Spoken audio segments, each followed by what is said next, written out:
What up, Space Fam? Gozen here from AnimeUproar, and today we are going to be talking about how strong the main antagonist and strongest demon in Demon Slayer is. We're going to be dissecting the Demon King of Pop, Muzan himself.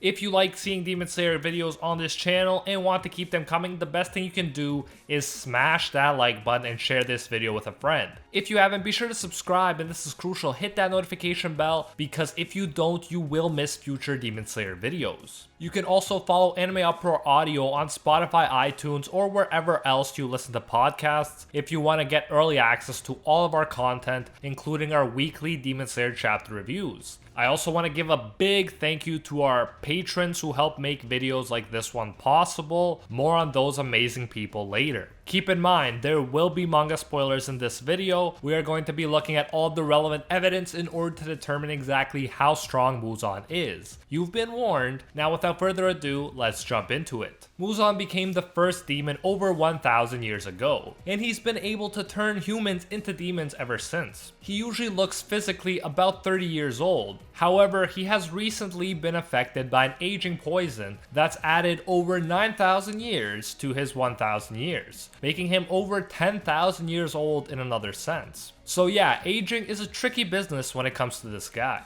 Muzan appears to be related to the leading family of the demon hunters, the Ubuyashiki family. The former leader revealed that the monster Muzan came out of this family and led the family to be cursed. Every child now born in their family is weak and dies early. A priest told them that a demon came from their bloodline, so they must dedicate their souls to defeating him, and if they do that, their family will not die out. Since then, no one in their family lived beyond 30, and they've been dedicated to stopping Muzan. We are told that it was a generous doctor in the late 700s who turned Muzan into a demon. Muzan was sick and he was supposed to die before he turned 20. Muzan suffered so much and took medicine just to live a little longer, but when he was told that he would die because his disease was worsening, he got angry and killed the doctor. Then, he found out that the doctor's medicine was actually working. This medicine saved him, but also turned him into a demon who has much in common with the figure of the vampire. He obtained a strong body, but he could no longer be in the sun.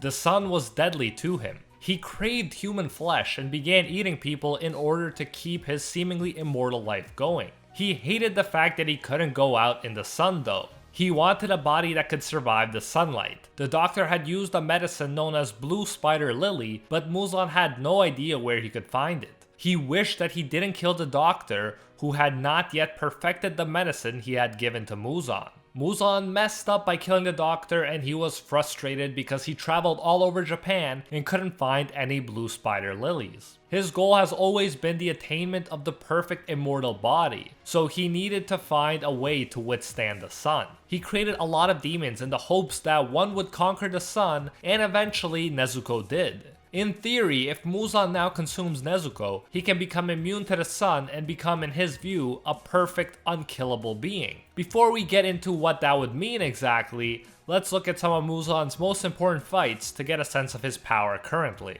Around 400 years before the main story, when Muzan might have been around 600, he encountered Yoriichi Tsugikuni, the Breath of the Sun user. Yoriichi is the strongest demon slayer in the entire series, and he used the original and strongest breath style. Before this encounter, Muzan was wrecking everyone as you'd expect the strongest demon to. He had brainwashed demon underlings like Tamayo to help him out too. When he first saw Yoriichi, he looked as confident as ever. He had no idea what was in store for him. Yoriichi admitted that his fight against Muzan was his most difficult one. He said that Muzan possessed fearsome speed and a long reach. He says that even a single scratch would kill him, likely because it would allow Muzan's self-destroying blood to enter his body and spread. For the first time ever, Yoriichi, who was usually bored with battle, felt a chill down his spine. So Yoriichi did make sure to let us know that Muzan was strong, but Yoriichi was still stronger. He cut Muzan, and to Muzan's surprise, the demon did not regenerate as usual. Yoriichi's bright red blade, which represented the power of the sun, was super effective against the strongest demon. So Yoriichi was clearly going to win, but then Muzan's body burst into 1,800 pieces of flesh that flew in all directions with incredible force. Yoriichi amazingly managed to cut a little more than 1,500 of them, but the other pieces escaped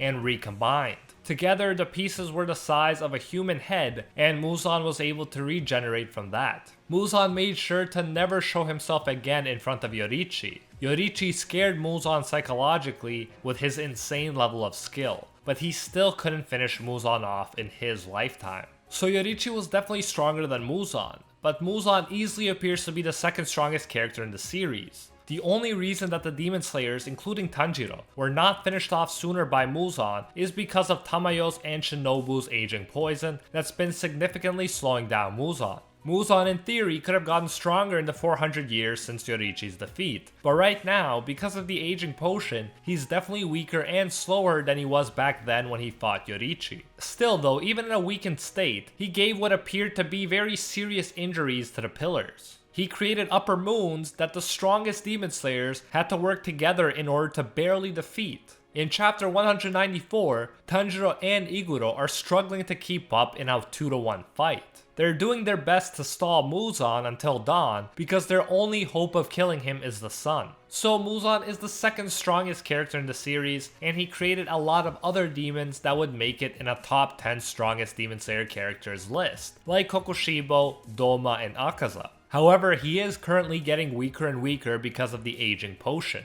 That's what we know so far. But we can now turn to the very interesting territory of speculation. Muzan recently mentioned the idea of adapting to the aging potion. I don't think him mentioning this was a fluke. It was probably mentioned because it is likely to happen. Muzan will adapt to the poison. When that happens, he will resort back to his strongest self, likely an even stronger version of himself than the one that fought Yoriichi, since he's gained experience and absorbed many victims since then. This version of him should be able to finish off any living character one-on-one, no problem. Tanjiro will have to up his game, and he'll probably need help from Nezuko and others too. He'll need to somehow get stronger and use others to fill the gap between his skill and Yoriichi's before he can ever hope to beat Muzan. However, let's say that Muzan absorbed Nezuko, which is an extremely unlikely event in my view, but let's say he did. Then he could potentially become immune to the sun. What does this mean? Well, theoretically, that would make him the strongest character ever in Demon Slayer. That would arguably even put him above Yoriichi. Think about it. Why was he so affected by Yoriichi's bright red blade and his Breath of the Sun attacks? It is because Yoriichi uses the power of the sun to fight. If Muzan was no longer affected by the sun, then the Breath of the Sun would not be effective against him. He would have no trouble quickly reconnecting his body parts. No matter how many times you cut him, he would regenerate. And eventually, chances are, he would get a hit on his opponent and thus poison them with his cell-destroying blood. If this happens, Muzan would be virtually invincible. So the Demon Slayers have to really hope that this doesn't happen, and if it does, we'll need to see Tanjiro unlock a new power that we have yet to see in the series. Muzan is one Nezuko away from being potentially unstoppable. I obviously hope this doesn't happen because I, along with the rest of the fandom, love Nezuko.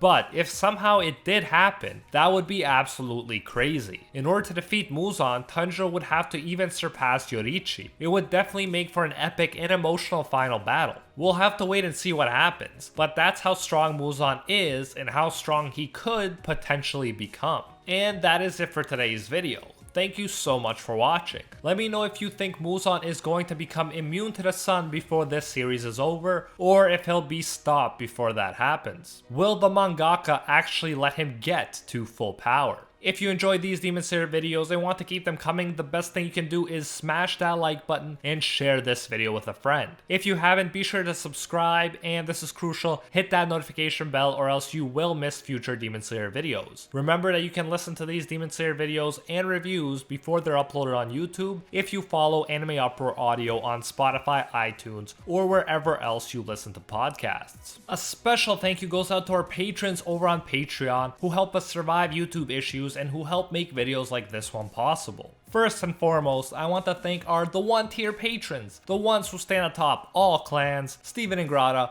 Alola Natem, The World, Steelers, The School Bus, Tyson Quirino, A Quiet Respect, and Paid Heffa. And I can't forget our Pro Hero tier patrons, the one and only Gilgamesh, nothing but a fan, Jason Wilson, King Zeldris, $50 Beat, Anatoly Kazatski, Alpha Dio, Angel Cruz, Team Sparky 65, Cricket XP, Rohan Kapoor, Jessica Maloney, Emperor Otaku, Timothy Edward Vargas, Gene Dark, Joe Stanton, JCC Waka, Very Gucci, and Jessica K. LaFond. Thank you all so much. If you enjoy our work, you can support more of it by going over to patreon.com/AnimeUproar and becoming a patron today for as little as $1. If you do so, you'll get your name featured in future videos alongside these amazing people right here, and you'll even get access to our private patron-only Discord, where we talk about anime, life, and of course, dank memes. So check out patreon.com/AnimeUproar, link in the description if you're interested. You can also now join the YouTube channel and support more content that way if you prefer. Whichever way you choose to support us, you can get the same great benefits. Thanks again, and until next time, see you, Space Cowboy.